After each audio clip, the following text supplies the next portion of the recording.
Qasem Soleimani was the second most powerful man in Iran. No military commander, no politician had the power that he had.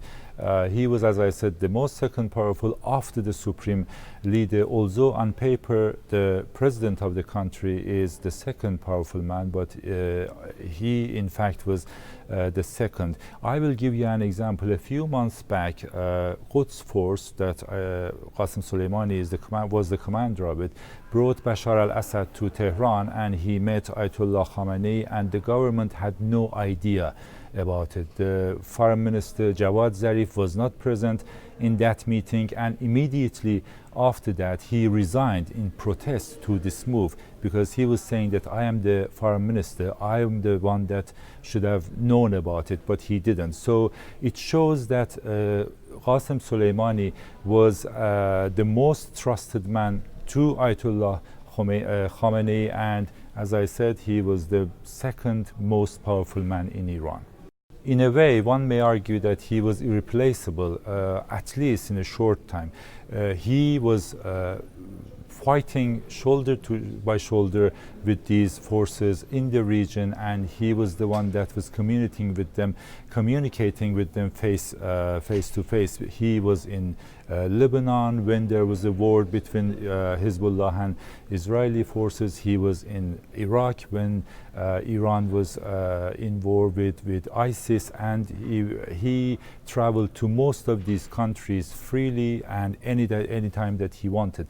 And as I said, he was in direct communication with all Iran's proxies and the commanders that were leading those forces. So it's not going to be easy for Iran to find another person that is known to all of these forces and can be trusted by all of them.